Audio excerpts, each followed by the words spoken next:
Bueno, buenas noches a todos. Bueno, acá le quiero agradecer a la gente que está en multimedia, como decían los hermanos. Sebastián, creo que es tu nombre. Si en un momento se corta o alguna dificultad, vos me lo decís y seguimos tus indicaciones. Buenas noches para todos.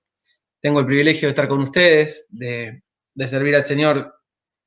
Bueno, habiendo, habiendo leído un poco, habiendo investigado un poco, tratar con la ayuda de Dios de poder explicar este capítulo, Juan 21. Me voy a alejar un poquito, estoy muy cerca, ahí estamos mejor.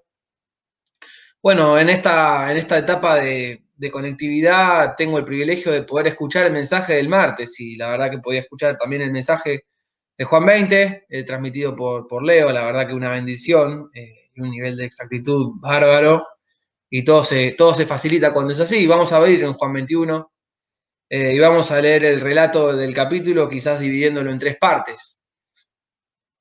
La verdad que es un capítulo muy hermoso y bueno, creo que se condice mucho con la realidad de nuestra vida. Vamos a poder leer desde el versículo 1. Como siempre les digo, cualquier cosa se llega a cortar o cualquier cosa que pase, ustedes me interrumpen y frenamos y hacemos todo. Oramos breve, Padre Dios, Señor, en este día quisiera poder explicarlo, Señor, lo mejor posible.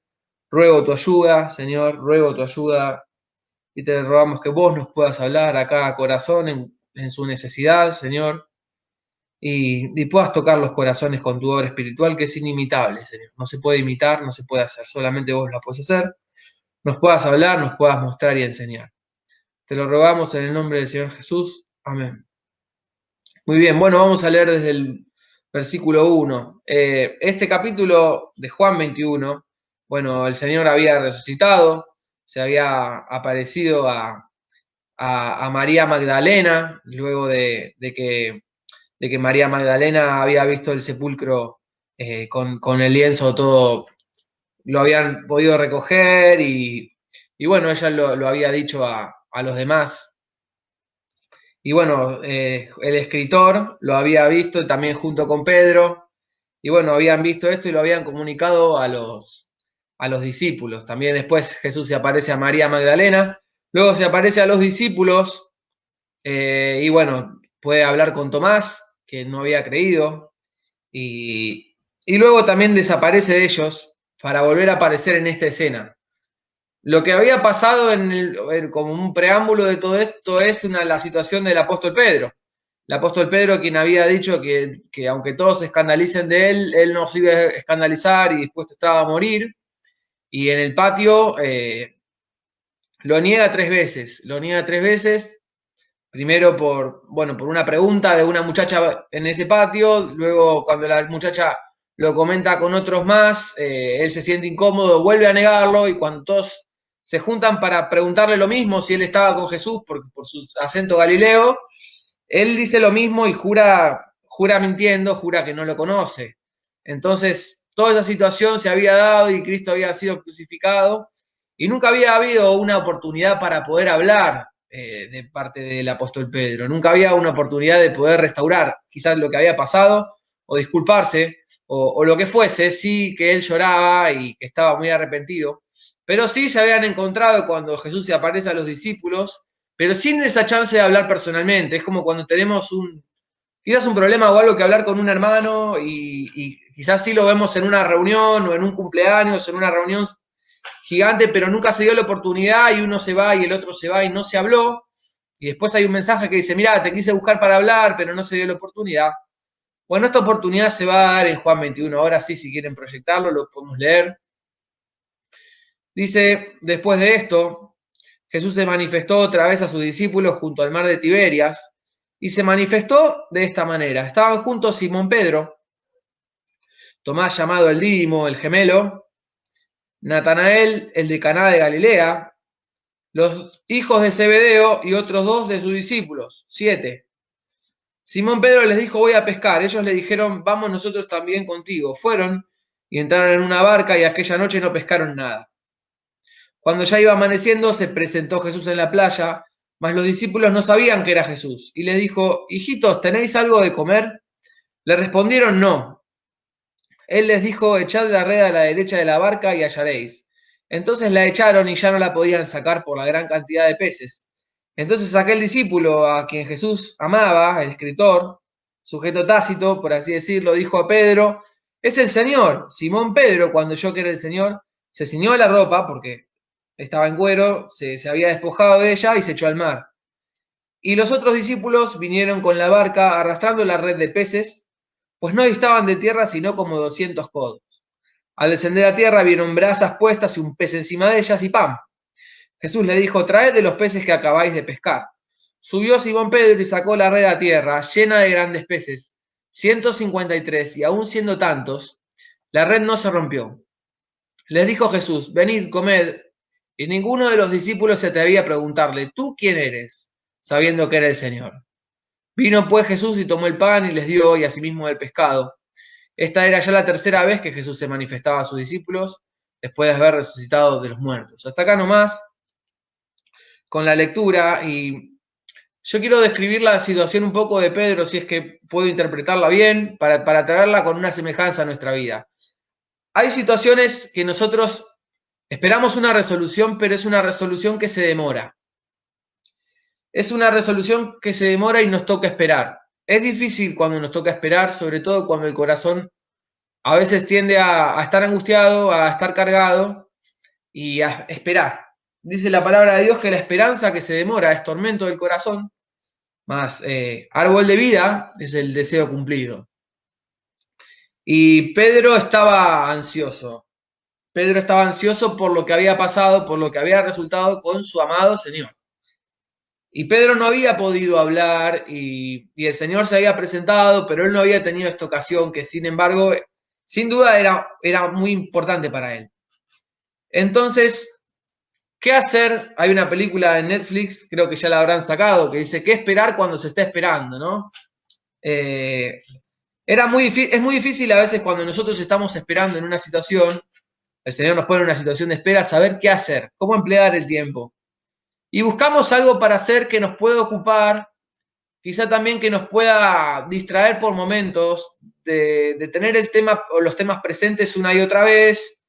Muchas veces la mente es un objeto es un blanco del enemigo poniéndonos pensamientos que no son verdaderos y de los cuales tenemos que poder distinguirlos y separarlos y junto con la palabra de Dios pensar en las cosas que el apóstol Pablo en Filipenses nos lleva a pensar, no todo lo verdadero, todo lo puro, todo lo justo y todo lo que no sea de buen nombre o digno de alguna virtud, desecharlo, todo lo que no sea así, desecharlo. Me imagino a Pedro en una situación de ansiedad, y junto con los demás, porque la verdad que el Señor había sido crucificado, no es para nada algo sencillo. Dista a veces leer una lectura de un relato de lo que puede ser vivirlo. Es un tormento bastante fuerte, es algo quizá traumático. Y ellos tenían que esperar. Y bueno, ¿qué hacer cuando se está esperando? El apóstol Pedro tenía esta carga en el corazón y esperaba. Todavía su ministerio no había sido encomendado totalmente como para salir, para hacer la obra, sustentados en el poder del Espíritu Santo. Era un tiempo de espera donde el Señor se había aparecido a María Magdalena, después a ellos, pero no había habido esta ocasión y el Señor se aparece para propiciar esta ocasión. Algunos detalles muy importantes. Simón Pedro, toda una característica y toda una personalidad de hombre. Simón Pedro, lo quiero decir con la mayor reverencia, es como un tornado. Es como un tornado.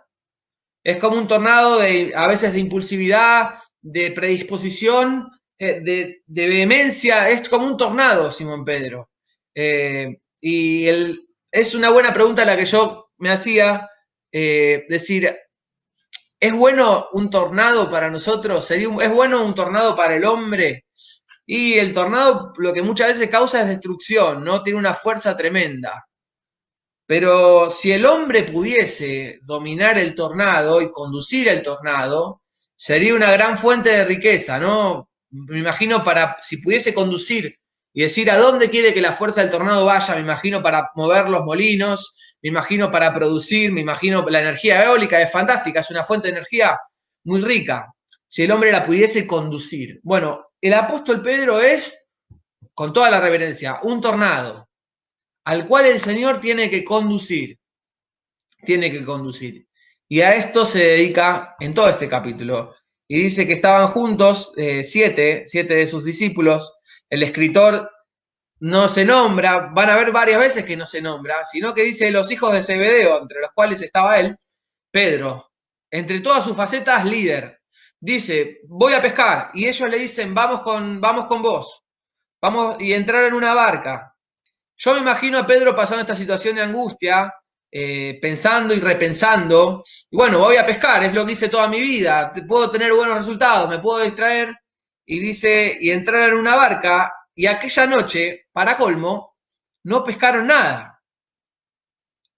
Y yo, ahora en el versículo de abajo vamos a decir, cuando ya iba amaneciendo se presentó Jesús, pero yo te quiero decir que de un renglón a otro pasaron horas donde Simón Pedro tenía esta carga en el corazón, donde todo lo que había pasado y era una verdad en él, y encima que está pescando, y me imagino juntar el reel, quiero decir, juntar la caña vacía, el que era un pescador de toda la vida, junto con los demás, y no pescar nada. Y pasa la noche y viene el sueño y viene el cansancio y nos bajan las defensas mentales y la frustración y el cuestionamiento y el agotamiento, y me imagino la situación de desazón de Pedro junto a los que estaban con él, pero de Pedro. Y en el versículo 4 dice, cuando ya iba amaneciendo se presentó Jesús en la playa, mas los discípulos no sabían que era Jesús. Y les dijo, hijitos, ¿tenéis algo de comer? Una frase muy característica, se podría haber deschavado el Señor con esta frase, ¿no? Como dice la canción esa, Lázaro, ¿no? Dice, que les pregunta si tiene algo de comer, como Elías a la viuda, le dijo, ¿tenéis algo de comer? Una frase muy característica. Y ellos le respondieron no. ¿Por qué el Señor les pregunta esto? ¿Porque no lo sabía? No. Porque ellos tienen la oportunidad de confesarlo y ponerlo en mente. No tenemos nada para comer porque no pescamos nada. Él le dijo, echad la red a la derecha de la barca y hallaréis. Entonces la echaron y ya no la podían sacar por la gran cantidad de peces. Es una escena que se había dado ya, mismo con la barca de Pedro y junto con él, ¿no? Entonces aquel discípulo a quien Jesús amaba, el apóstol Juan, dijo a Pedro, es el Señor. Simón Pedro, cuando oyó que era el Señor, se ciñó la ropa. Es muy importante este detalle, la reverencia, se ciñó la ropa, porque se había despojado de ella, pero era importante la reverencia para Pedro, siendo el Señor, y más en ese momento, porque se había despojado de ella y se echó al mar. Y los otros discípulos vinieron con la barca, arrastrando la red de peces, pues no distaban de tierra, sino como 200 codos. Pedro, el tornado. Él no lleva las redes, él tiene que ir directo al Señor. Se ciñe la ropa y va al Señor, y las redes las traen los demás. No distaban de la tierra, sino como 200 codos. Al descender de la tierra vieron brasas puestas y un pez encima de ellas y pan. Y quiero detenerme acá un segundo. Hay situaciones en nuestra vida que son de espera, donde quizás en vez de pasar toda la noche pescando, pasan días o pasan meses cuando necesitamos que el Señor se manifieste y todavía el Señor no se manifiesta. Esto es lo que le había pasado quizás a Pedro, ¿no?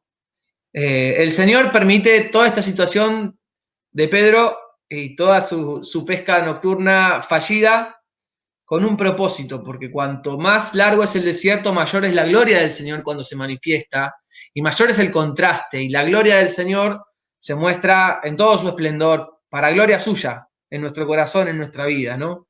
Y el Señor aparece, y en todas las situaciones es así. Hoy estábamos con un amigo que estuvimos un poco en el hospital, acá en el Hospital Pirovano, porque su hijo se cayó de la bicicleta, él es jovencito en las cosas del Señor, y se cae de la bicicleta y se abre la cabeza. Y bueno, el nene estaba en observación y todas las cosas, gracias a Dios estaba bien, pero el nene no se dejaba coser porque le daba miedo. Y yo le decía, mirá, esperemos en el Señor. Pero entre que él esperaba en el Señor para ver si el nene se dejaba coser o no, había todo un tiempo donde todavía el nene no se había dejado coser, donde había que esperar, donde había que confiar. Y yo le decía, porque pensaba en esto, ¿no? Amigo, te comparto este texto y te quiero decir que no importa la situación de dificultad que estamos pasando, siempre el Señor espera en la costa. Siempre al final de la situación, quizá cuando anocheció, cuando estamos cansados, siempre está el Señor esperando en la costa trayendo la esperanza, ¿no? Y lo quiero poner para todas las esperas que nosotros tenemos en nuestra vida. Siempre al final de nuestro agotamiento, siempre al final, hay un hombre que espera en la costa y ese es el Señor. Dice, al descender a tierra vieron brasas puestas y un pez encima de ellas y pan. Jesús le dijo, traed de los peces que acabáis de pescar. Subió Simón Pedro y sacó la red a tierra llena de grandes peces, 153. Y aun siendo tantos, la red no se rompió. Le dijo Jesús, venid, comed. Y ninguno de los discípulos se atrevía a preguntarle, ¿tú quién eres? Sabiendo que era el Señor. Vino pues Jesús, tomó el pan y les dio, asimismo el pescado. Esta ya era la tercera vez que Jesús se manifestaba a sus discípulos después de haber resucitado de los muertos. Bueno, esta parte, desde el versículo 9, vemos que ellos no buscaron al Señor, el Señor los buscó a ellos. Tanto para la restauración que iba a ocurrir, como ustedes saben, en la vida de Pedro, o tanto para esta encomendación al ministerio que iba a venir, que ustedes conocen el pasaje, el de la primera predisposición es el Señor. El Señor es el primer predispuesto. El Señor es el que nos está esperando. Nosotros no lo buscamos a Él nos busca a nosotros. Nosotros respondemos a su invitación. Él tiene todo dispuesto en esa costa, ¿no? Y vieron brasas puestas y un pez encima de ellas y pan. Y le dice, traed de los peces que acabáis de pescar, pero no para cocer esos peces. No, no. Los peces que se iban a cocer y el pan lo había predispuesto el Señor. Él les pide que traigan esos peces para poder contarlos. Para poder contarlos. Y llena de grandes peces, Pedro el tornado es el primero que trae la red llena de peces y cuentan 153. Algunos historiadores dicen que es la cantidad de lenguas que había hasta ese momento, hasta la cantidad de lenguas que se hablaban alrededor del mundo. A ese número refiere. Hay varias conclusiones de por qué ese número, pero una interpretación sería que el Señor nos manda a tirar la red y a buscar y a pescar alrededor del mundo. Él nos guía a dónde ir a pescar, a dónde tirar, y aún cubriendo toda la cantidad de población, su red no se rompe. Quiere decir que Él nos llama al ministerio, nos envía, y Él sustenta su ministerio, en donde sea que Él nos envía, y la red no se rompe, sino que la red sostiene, y levanta la pesca. Dice que el Señor sabía dónde estaban los peces en el mar, todopoderoso y omnisciente, les dice dónde tirar, y cuando les dice dónde tirar, también sustenta esta pesca que Él envía a hacer, y la red no se rompe. Porque también junto con la restauración vendría un momento donde el Señor los está llamando al ministerio, no solo a Pedro, sino a los demás. Entonces, concluyendo esta primera parte, podemos decir que el Señor es el primer predispuesto, que el Señor está justo a la orilla, es el hombre en la costa, cuando terminan nuestras fuerzas, al final de nuestra espera, es el primer predispuesto, tanto para restaurar, el primer predispuesto para hablarnos, para encomendarnos, el primer predispuesto es el Señor. Y hay un hombre, como le decía a mi amigo, al final, caminando en la costa, al final de nuestras fuerzas, ¿sí? Vamos a leer desde el versículo 15, un capítulo y un versículo muy importante. Se vendría un momento de restauración plena. Como sabemos, Pedro, como yo me atrevo a llamarle el tornado, había dicho y se había aventurado a decir que él no lo negaría, no negaría al Señor. Que aunque todos se escandalizasen de él no lo haría y que iría con él hasta la muerte. Todos los discípulos, cuando vino la guardia y le dice, ¿me buscáis a mí? ¿A quién buscáis? A Jesús Nazareno. Yo soy. ¡Pah! Se desploman todos. Si me buscáis a mí, dejad de ir a estos. Y en ese momento todos se fueron. Y Pedro pasó otra situación, que estando en el patio, lo negó 3 veces. Lo negó 3 veces, maldiciendo, jurando en vano. Y habían algunas cosas que era necesario aclarar, poner en claro, no porque era necesario para el ministerio y para lo que el Señor le iba a encomendar a futuro. Dice, cuando hubieron comido, Jesús dijo a Simón Pedro, Simón, hijo de Jonás, ¿me amas más que estos? Primeramente, lo llama Simón, no lo llama Pedro. Lo llama Simón, retrocede un poco en la relación. Simón, hijo de Jonás, como en el momento en que lo había encontrado. Simón, hijo de Jonás, ¿me amas más que estos? ¿Me amas más que estos, como dijiste? Aunque todos se escandalizasen, yo no me voy a escandalizar. ¿Me amas más que estos? Y la traducción, es un pasaje muy conocido, la traducción dice, sí, Señor, tú sabes, pero no que te amo. Tú sabes que te quiero, no que te amo. Tú sabes que te quiero, que te tengo aprecio, que tengo la voluntad de quererte hasta donde puedo humanamente. Tú sabes que te quiero. Y ya se empiezan a aclarar las cosas. Pedro, no me amás más que estos. Aunque todos se avergüencen de mí, no, vos también te vas a avergonzar porque no sos un superhéroe.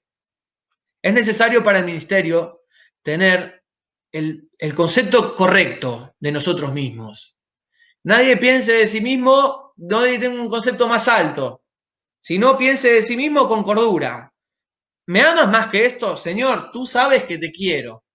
Bueno, es importante. Él le dijo, apacienta mis corderos. Volvió a decirle la segunda vez, Simón, hijo de Jonás, ¿me amas? Sin lo demás, ¿me amas? Pedro le respondió, sí, Señor, tú sabes que te quiero. Lo mismo. Y una frase similar, pastorea mis ovejas. La tercera vez, Simón, hijo de Jonás, ¿me amas? Pedro se entristeció de que le dijese la tercera vez, seguramente porque recordó las 3 veces donde negó y que tenía una conexión, y le dijo, Señor, tú lo sabes todo, tú sabes que te quiero. Pero esta tercera vez no le dice me amas, no le pregunta me amas como la tercera vez, le pregunta, Simón, hijo de Jonás, ¿me quieres? Y Pedro se entristeció de que le dijese la tercera vez si le preguntaba si lo quería, porque conectó las 3 veces y admitió su verdad. Lo más sano que puede haber es tener el concepto correcto y la verdad delante del Señor y delante nuestro. Señor, tú lo sabes todo. Tú sabes que te quiero, tú sabes hasta dónde voy, tú sabes hasta dónde puedo, tú sabes lo que deseo, pero lo que soy. Jesús le dijo, apacienta mis ovejas. Y el Señor lo llevó al concepto correcto que debemos tener de nosotros mismos con cordura, no solo porque es necesario para Él, para nuestra verdadera adoración, sino para el ministerio. Quizás Pedro, con su carácter, se podría haber aventurado a decir, yo te amo, Señor, y ahora voy a hacer, y se podría haber quedado, se podría haber retirado del ministerio, como lo hizo en el patio, a futuro en el ministerio. Es necesario comprender lo que verdaderamente Pedro es y lo que verdaderamente somos nosotros. Señor, yo te amo, yo te quiero, Señor. Quiero quererte, tengo toda mi voluntad, pero soy un pecador, soy un humano. Señor, soy débil, no quiero cometer pecados, no quiero ser eliminado, como decía Pablo, habiendo sido mensajero, Señor, no quiero, temo, pero soy esto es lo que soy. Y ahora con el concepto correcto en cordura, el Señor puede encomendarlo. Y le dice 3 frases muy, muy similares, apacienta mis corderos, pastorea mis ovejas, apacienta mis ovejas. Corderos y ovejas. No hay por qué distinguirlos tanto, sino podemos sacar algunas conclusiones. Corderos jóvenes, débiles, indefensos, que son las personas. Ovejas, quizás más crecidas, pero torpes, pero de vista corta. Necesitaban de un pastor. Fijémonos que antes el Señor lo había llamado a ser un pescador, pero ahora ya no lo llama a ser un pescador, porque ahora en adelante, más que un pescador, o por encima de un pescador, lo llama a ser un pastor. Pescador es el que gana las almas para Cristo, pastor es el que cuida esas almas ya ganadas. Le iba a encomendar el trabajo de pastorear a su iglesia. Lo llama ya no a ser un pescador, si bien todos siempre tenemos que ser pescadores de hombres, sino ya a ser un pastor. Y es necesario este concepto correcto. ¿Me amas? Señor, tú sabes que te quiero hasta donde puedo. Verdaderamente es así. Y así como tuvo 3 oportunidades para negar al Señor, esta vez tiene 3 oportunidades de corregir. Porque es lo mejor, porque es lo más sabio. Y le dice, apacienta a mis ovejas, le encomienda este ministerio. No solo restaura lo anterior, sino que le encomienda, y encomienda a ellos este ministerio. Juan también sería el anciano Y ellos continuarían en Hechos de los Apóstoles, como se lo llama el quinto evangelio, constituyendo la iglesia de Cristo. Entonces es necesario un concepto correcto antes de servir. Señor, yo te quiero. Todo lo que puedo te quiero. Te necesito. No tengo un amor que lo pueda hacer todo. Señor, tú lo sabes todo. Dice, y si en alguna cosa nuestro corazón nos reprende, mayor es Dios, que Él conoce todas las cosas. El Señor nos conoce más que nosotros más de lo que nosotros nos conocemos a nosotros mismos. Dice, engañoso es el corazón y perverso. ¿Quién lo conocerá? ¿Quién podrá conocerlo por completo el corazón? El Señor. El Señor nos conoce más que nosotros mismos. Y llegando al último pasaje, podemos ver que el Señor es el primer predispuesto a la hora de hablarnos, a la hora de restaurarnos. Quizá después de estos tiempos donde nos toca esperar. ¿Te ha tocado esperar alguna vez? ¿Te toca esperar hoy? El Señor está al final, el hombre que aparece en la costa. Quizá para encomendarte algo, porque hay algo que te quiere decir detrás de toda esta situación. Quizá para restaurar, quizá para aclarar lo necesario y encomendarte algo más, con un concepto claro. Quizá después de este tiempo de espera el Señor te muestra, como le mostró a Pedro, cosas verdaderamente tuyas que era necesaria conocer y te encomienda algo. Te encomienda algo nuevo. Así lo hizo con Pedro, así lo hizo con los apóstoles. Y como te digo, el Señor es el primer predispuesto para restaurar, para encomendar. Le amamos porque Él nos amó primero. Pudimos encontrarlos porque Él nos buscó a nosotros.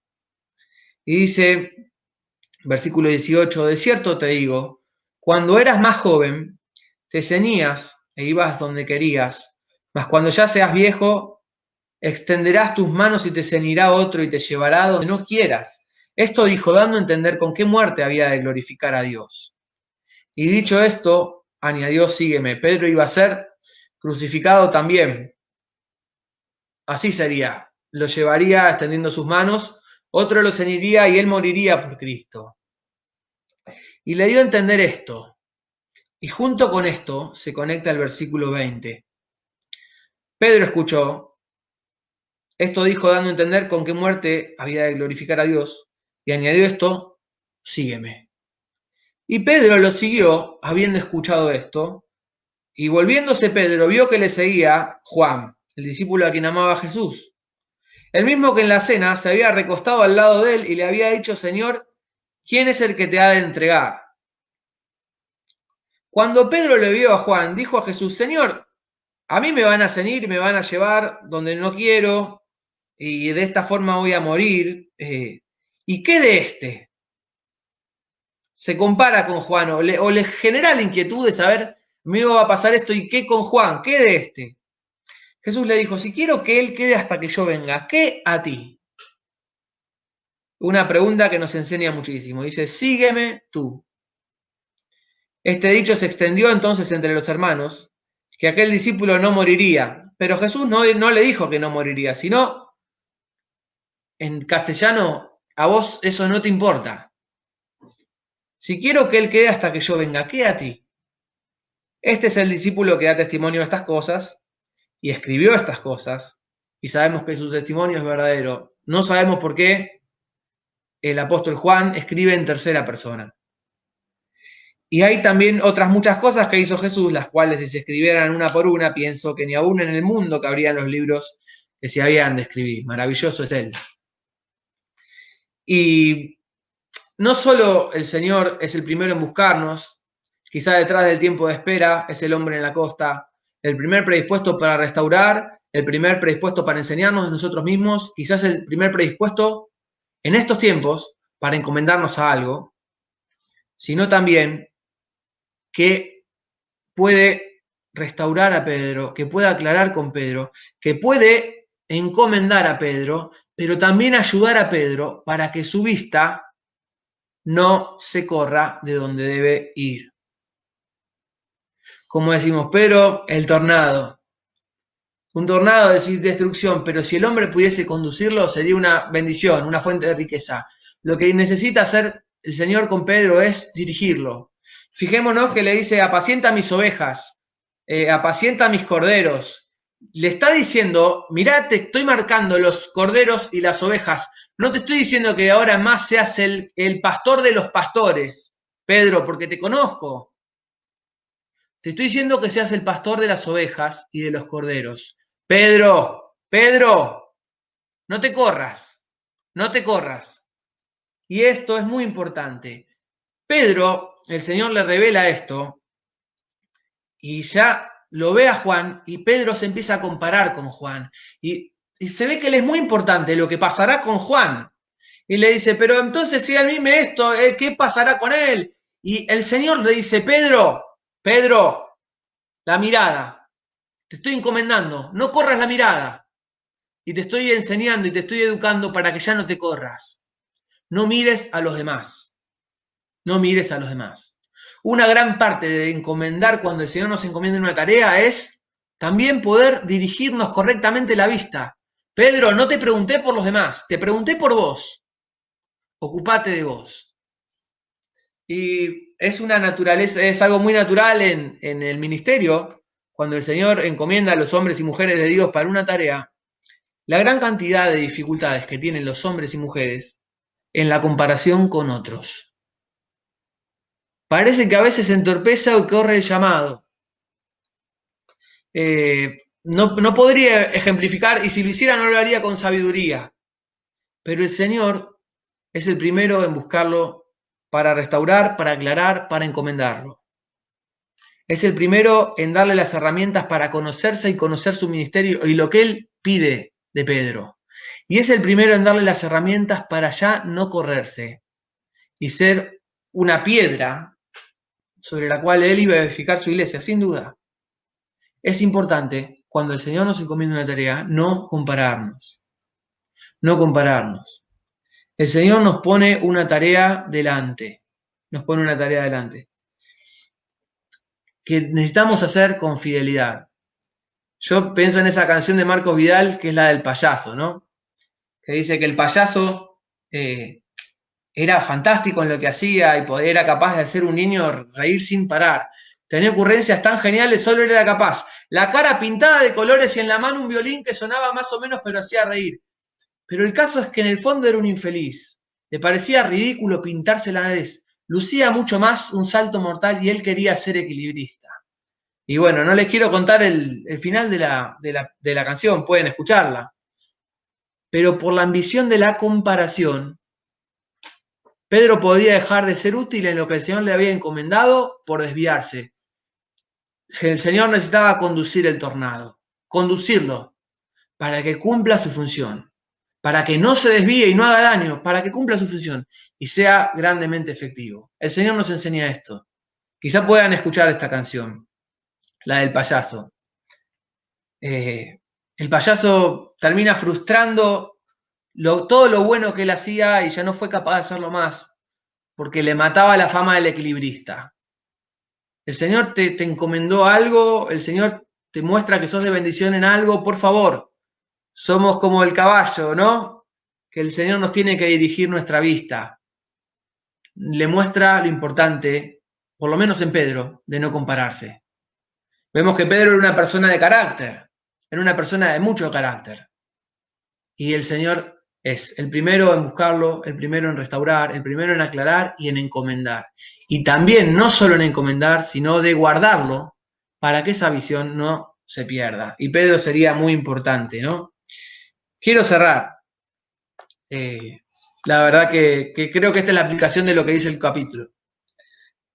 Quizás estás pasando un momento de espera.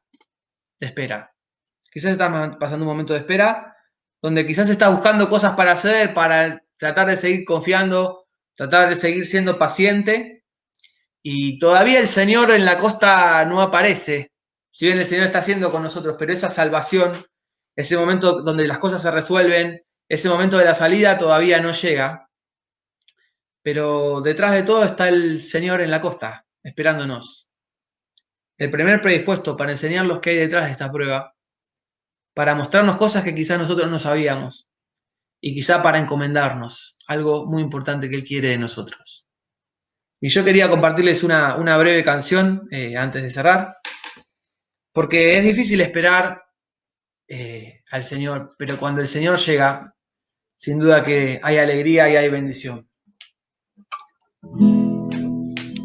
Es una canción que dice: es tu amor que rompe mi corazón y lo hace pedazos. Tómalo y hazlo nuevo en ti, Señor, y caigo a tus pies para postrarme y para alabarte, y es tu amor que rompe mi corazón. Y esa parte, detrás de nuestra espera, detrás de cuando queremos mantener una misma actitud, longanimidad en el tiempo, el Señor está en la costa y aparecerá. Cuando se acaban nuestras fuerzas, el Señor está en la costa, listos para enseñarnos, listos para mostrarnos cosas que no sabíamos. Clama a mí, yo te responderé, te mostraré cosas grandes y ocultas que tú no conoces. Y quizás para encomendarnos algo muy especial. Y cuando vienes a Cristo, cuando vienes no hay forma de resistir. Y caigo ante tu trono, y el Señor vendrá. El Señor dice, aunque se tardare, espérala, porque sin duda vendrá, no tardará. Cuando vienes, oh Cristo, no hay forma de resistir.